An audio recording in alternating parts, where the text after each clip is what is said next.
Hello. July മാസം 2025 മുതൽ സാമ്പത്തിക രംഗത്ത് ഉണ്ടായിട്ടുള്ള ചില മാറ്റങ്ങൾ അത് കുറച്ചൊക്കെ പ്രവാസികളെയും ബാധിക്കേണ്ടതാണ്, അല്ലെങ്കിൽ അവർ അറിയേണ്ടതാണ്. അതിലാദ്യത്തെ കാര്യം, ഇനി മുതൽ പാൻ കാർഡിന് എടുക്കണമെങ്കിൽ നമുക്ക് വാലിഡ് ആയിട്ടുള്ള ഒരു ആധാർ കാർഡ് വേണം. മുമ്പൊക്കെ എന്ന് പറഞ്ഞാൽ നമുക്ക് ഒരു ബർത്ത് സർട്ടിഫിക്കറ്റോ അല്ലെങ്കിൽ എന്തെങ്കിലും ഒരു രേഖകളോ കൊണ്ടു ചെന്നാൽ വളരെ ഈസി ആയിട്ട് പാൻ കാർഡിന് അപ്ലൈ ചെയ്യായിരുന്നു. ഇനി മുതൽ അത് പറ്റില്ല. നമുക്ക് നിർബന്ധമായിട്ടും ഒരു ആധാർ കാർഡ് ഉണ്ടെങ്കിൽ മാത്രമേ പാൻ കാർഡിന് അപ്ലൈ ചെയ്യാനായിട്ട് പറ്റുള്ളൂ. അപ്പോൾ വളരെയധികം ശ്രദ്ധിക്കുക. ഇല്ലാത്തവർ ഇപ്പോൾ തന്നെ അപ്ലൈ ചെയ്ത് തുടങ്ങുക. ഇനി SBIയുടെ ക്രെഡിറ്റ് കാർഡ് യൂസ് ചെയ്യുന്ന ആളുകളുണ്ടെങ്കിൽ, ക്രെഡിറ്റ് കാർഡ് വേരിയൻ്റ് ആയിട്ടുള്ള പ്രൈം, പ്ലാറ്റിനം, പൾസ് ഇത്തരത്തിലുള്ള വേരിയന്റുകൾ ഉപയോഗിക്കുന്നവർക്ക് അവരൊരു കോംപ്ലിമെന്ററി എയർ ആക്സിഡന്റ് കവർ കൊടുത്തിരുന്നു. 50 ലക്ഷം മുതൽ ഏകദേശം 1 കോടി വരെയാണ്. അതെല്ലാം പൂർണ്ണമായിട്ട് തന്നെ അവർ നിർത്തലാക്കി എന്നുള്ളൊരു ദുഃഖകരമായിട്ടുള്ള വിവരമുണ്ട്.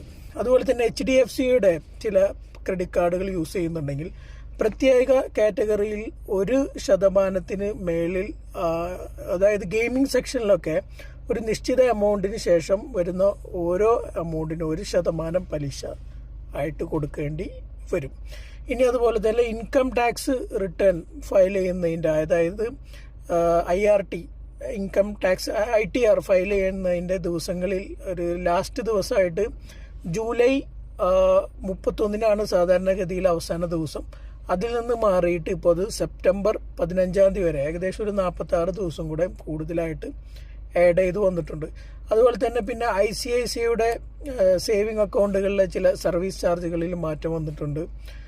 അതായത് 0 മുതൽ 1000 രൂപ വരെയാണ് നിങ്ങൾ ട്രാൻസ്ഫർ ചെയ്യുന്നുണ്ടെങ്കിൽ 2 രൂപ 50 പൈസ ചാർജ് കൊടുക്കണം IMBSന്.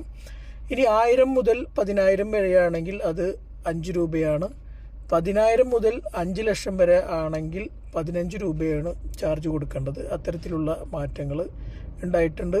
ഇതിൽ പ്രവാസികൾ ഏറ്റവും ശ്രദ്ധിക്കേണ്ട ഒരു മാറ്റങ്ങളെന്ന് പറഞ്ഞാൽ ആധാർ കാർഡിൻ്റെ പാൻ കാർഡിന് അപ്ലൈ ചെയ്യുമ്പോൾ ആധാർ കാർഡ് വേണമെന്നുള്ളതാണ്. പിന്നെ മറ്റൊരു കാര്യം എന്ന് പറഞ്ഞാൽ തൽക്കാൽ, അതായത് നമ്മളുടെ ട്രെയിൻ ടിക്കറ്റ് താൽക്കാലികമായിട്ട് രീതിയിൽ നമ്മൾ ബുക്ക് ചെയ്യുമല്ലോ, എമർജൻസി പർപ്പസ്, അതിനും ആധാർ ഓതറൈസേഷനുള്ള അക്കൗണ്ടിൽ നിന്ന് ബുക്ക് ചെയ്താൽ മാത്രമേ നമുക്കിനി അത് കിട്ടുകയുള്ളൂ.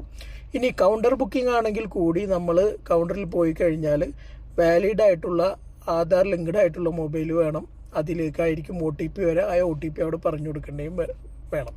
പിന്നെ അതിനുശേഷം ഇനി ഏജന്റുമാർ ബുക്ക് ചെയ്യുകയാണെങ്കിൽ, ഏജന്റുമാർ ബൾക്കായിട്ട് ബുക്ക് ചെയ്യുകയാണെങ്കിൽ ആദ്യത്തെ അരമണിക്കൂർ അവർക്ക് ബുക്ക് ചെയ്യാൻ പറ്റില്ല. തൽക്കാലം ഓപ്പൺ ആയിട്ട് കഴിഞ്ഞാൽ ആദ്യത്തെ അരമണിക്കൂർ അവർക്ക് ബുക്ക് ചെയ്യാനായിട്ട്